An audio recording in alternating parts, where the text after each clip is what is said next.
A crowd had gathered around Jesus one day, which wasn't unusual.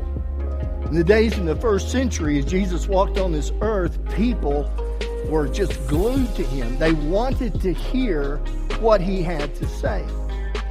And gathered on this particular time were both common people, tax collectors, sinners, and also in that group were the Pharisees and the scribes. The tax collectors, the common people, the sinners of the day had an interest in what Jesus said. But the Pharisees, scribes, and religious leaders were indignant at his words. And the primary accusation against Jesus in that first century was this: he eats with sinners. He fellowships with the common. He engages tax collectors and sinners. And so, in response to these accusations against Jesus concerning his ministry, Jesus told a series of 3 stories that are found in Luke 15. These 3 stories are, first of all, a story about a lost sheep. They're in verses 4 through 7 of Luke 15. Secondly, he told the story about a lost coin that needed to be found. Verses 8 through 10 of Luke 15. And then in verses 11 through 32, Jesus tells the third part, or the third story in this series, about a lost boy, a lost son. We tend to call him the prodigal. So turn with me, please, to Luke 15 and follow me as we look at this passage. Now, let me remind you that we're in a series called New Wineskins. And we are identifying the reason that Jesus, in his ministry, in his words, in his actions, that Jesus coming onto the human platform had to have a new wineskin. Because the old wineskins of religion of that day would not accompany the ministry of Christ.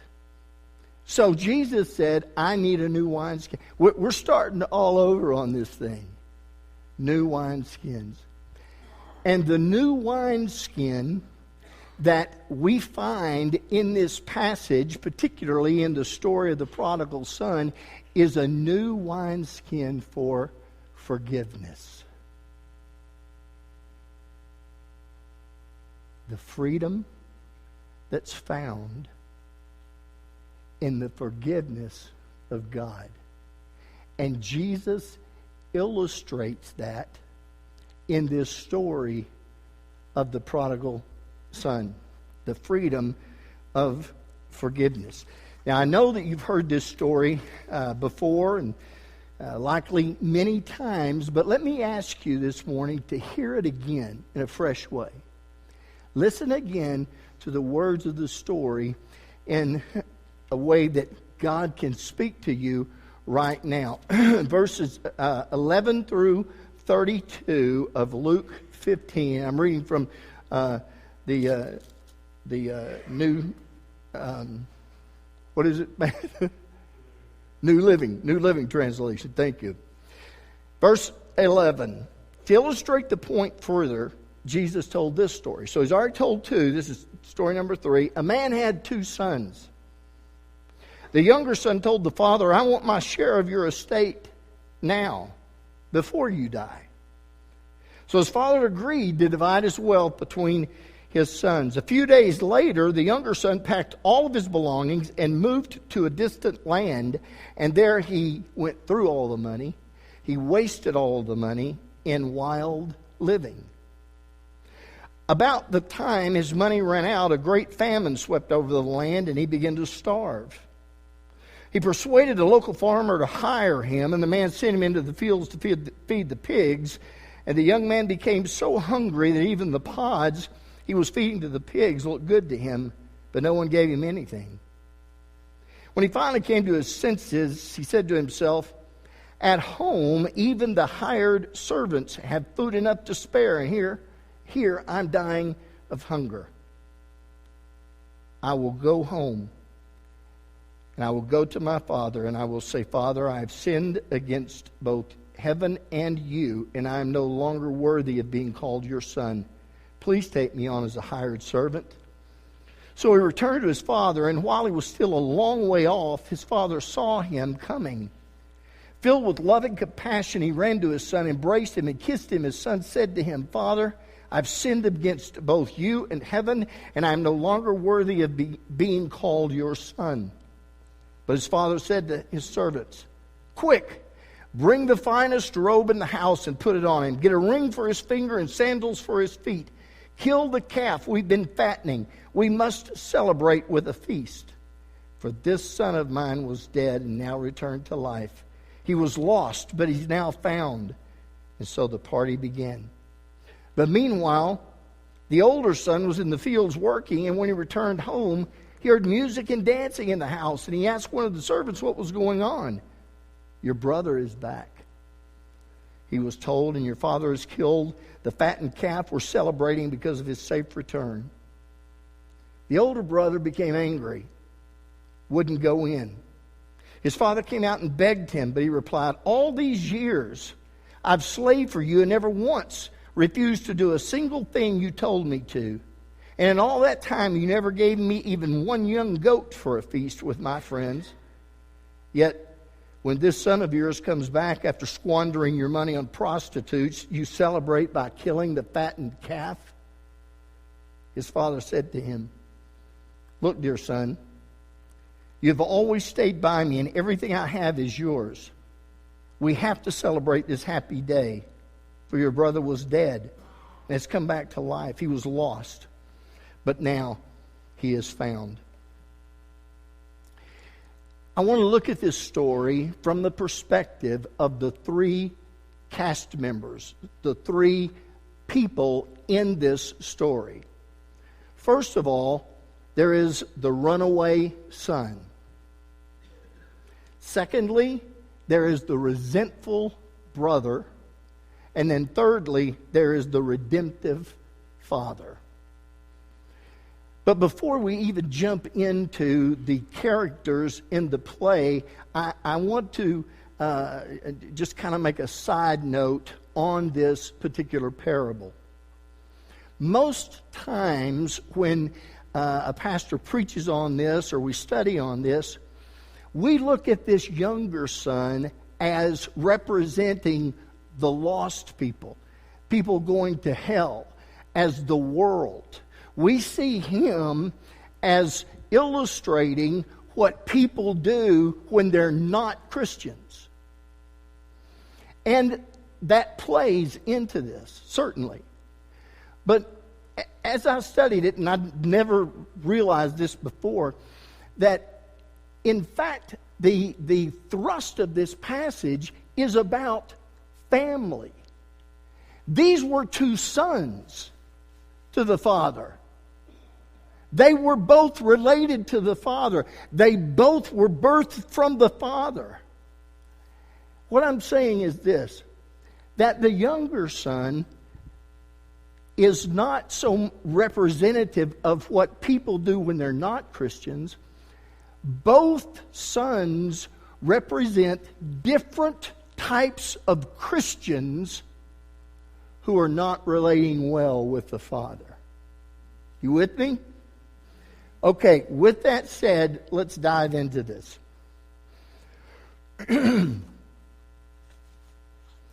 First of all, the runaway son. The runaway son was the acting out type of individual. The guy that was out there.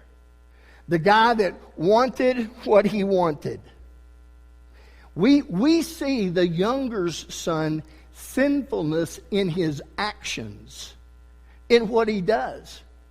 What he does is seen by a lot of people. He just doesn't care. He's out there and he wants to do what he wants to do.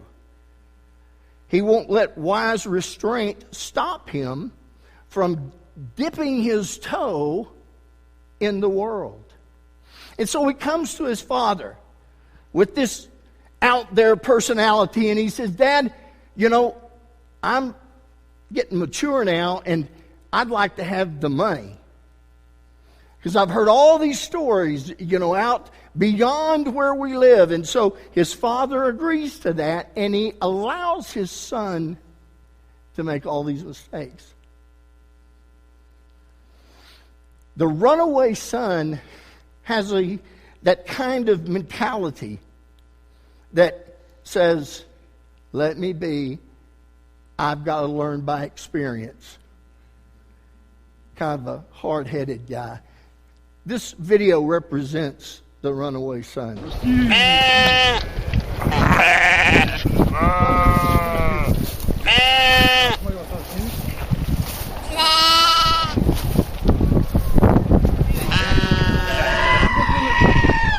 С этой стороны, против солнца.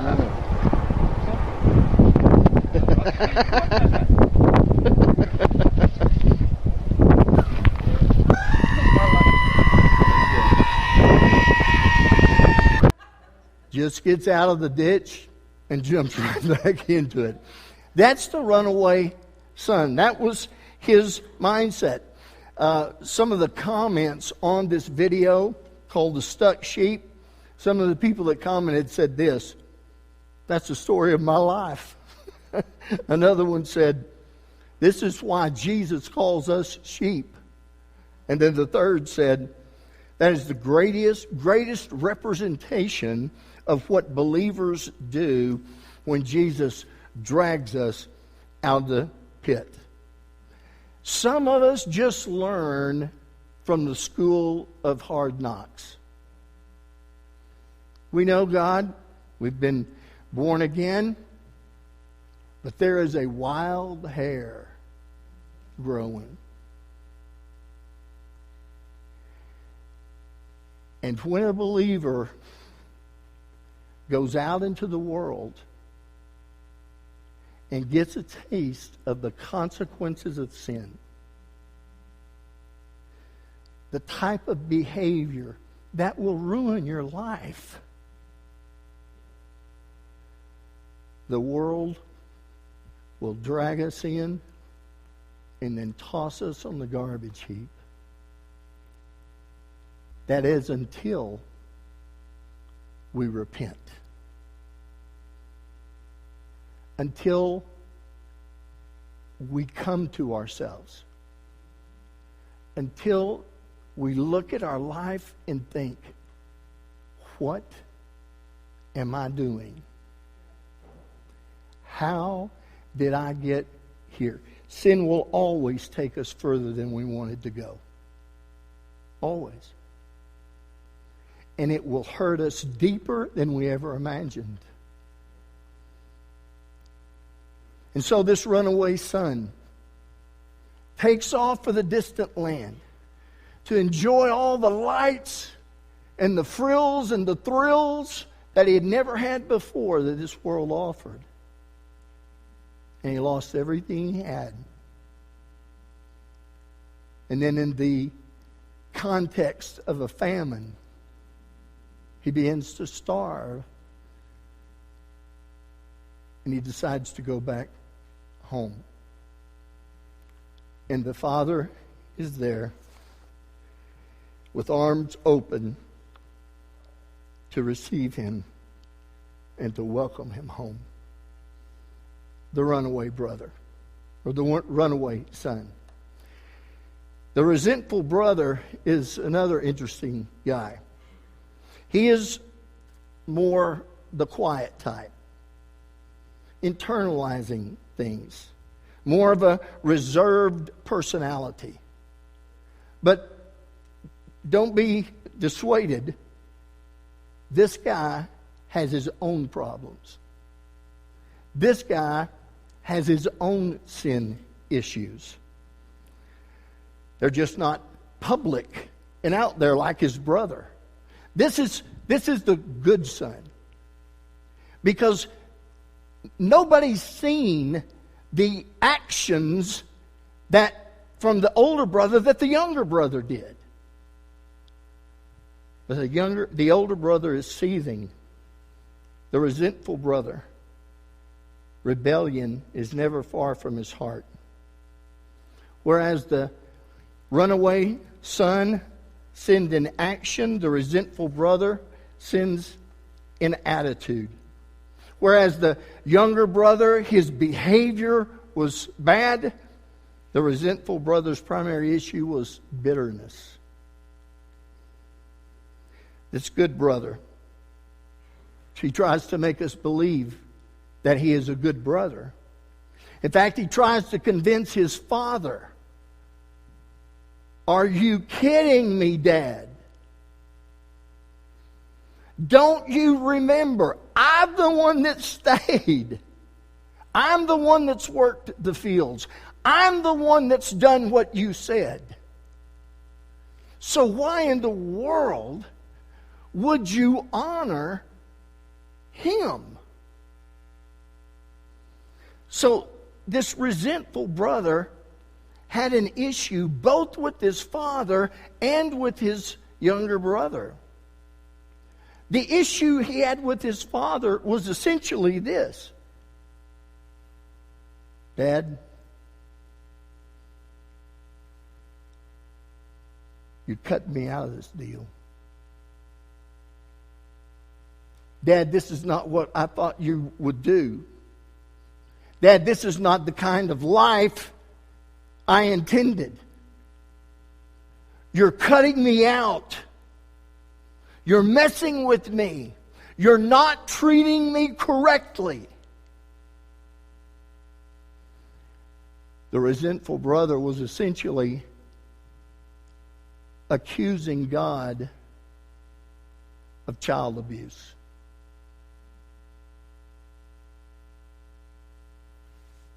His dad. Dad, you're not treating me right.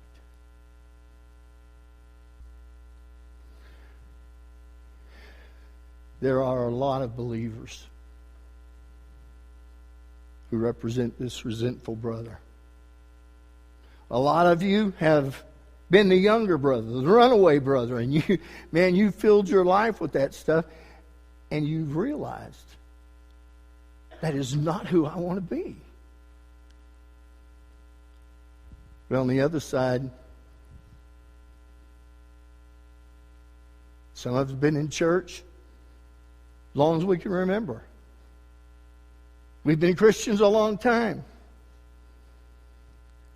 We've been trying to be disciplined and right and serve God and walk according to all the rules that He has. And yet, in our heart deep is a bitter root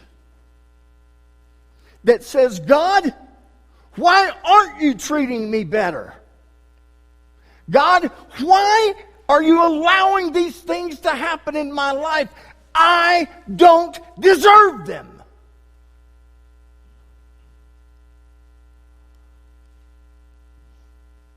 I look around and God, I see you blessing other people. I look around and I see, God, that even the runaway brother who ruined his life in that period and should be in shambles.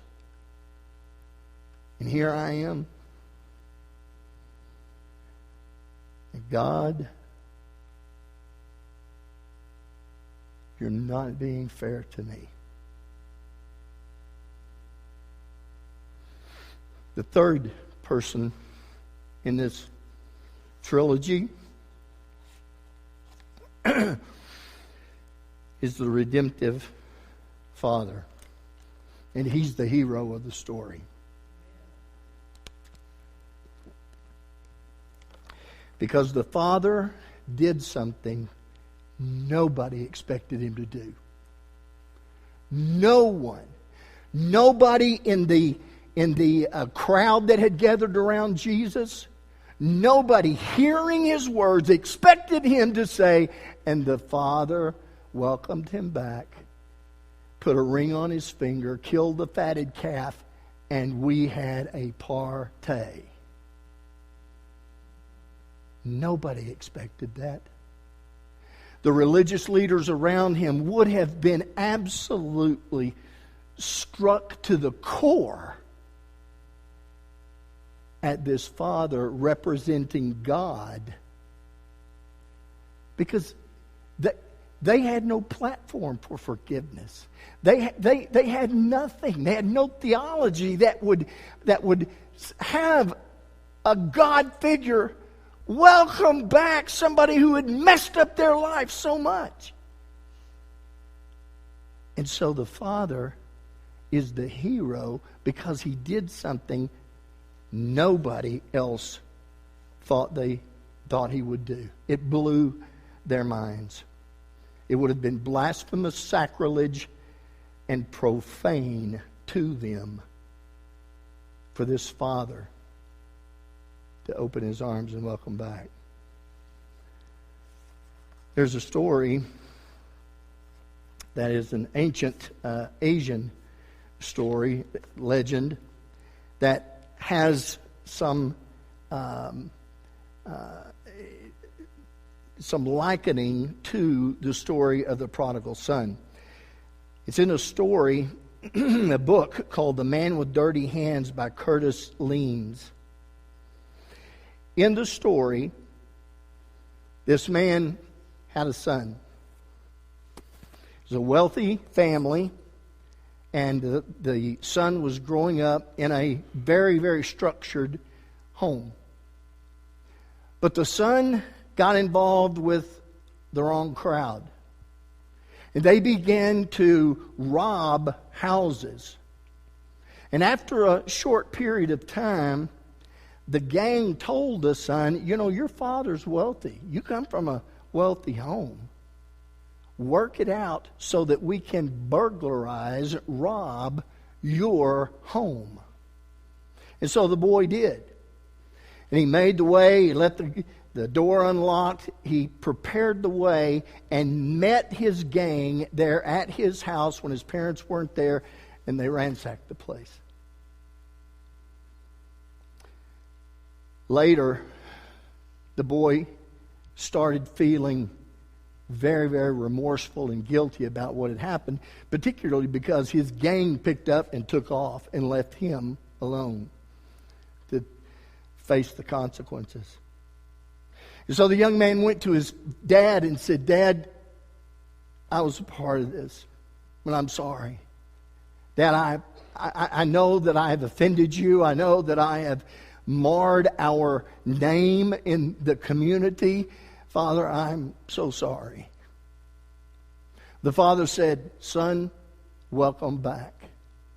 And the father created a similar party for his son like the prodigal son's father did, and called all of his relatives in and prepared this huge meal. And so they all sat down because the father said, "My son has returned."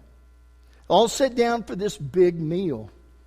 Well, at the end of the meal, the father then offered the son a glass of wine to toast his return. And they drank the wine, the father and son. And after a few minutes, the son grabbed his throat and he began to choke. And he fell on the floor, dead. The father had poisoned his own son. And the father felt that was justified because the son had so offended the father and the family name. That's more of the mindset that was in the religious culture of the first century. Make them pay. Jesus steps in and said, "No, welcome them home. Kill the fatted calf. For whatever you've done, however many times you've done it, whether it is sinful activity that hurts you and the consequences of sin are rising in your life, or you're over here as the resentful brother and you're wondering, why? God, what is the deal? In either case, where there is repentance, there is the open-armed forgiveness of the Father. Tell you one last story and I'm through.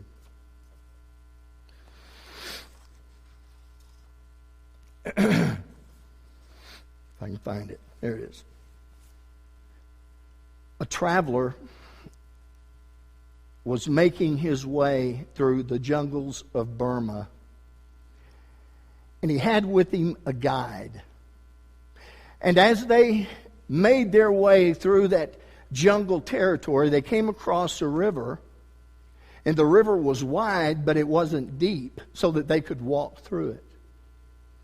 When they got to the other side, the traveler realized that while he was in the water, some leeches had attached themselves to him. When he saw that, he started to grab the leech and pull it off, but the guide stopped him and said, no. He said, what you need to do is to bathe in warm balsam. Bathe in warm salt water. And as you do, the leeches will just release themselves. If you try to pull them off, their heads can stay in there and get infected and all problems. But if you bathe in this water, they will just let go.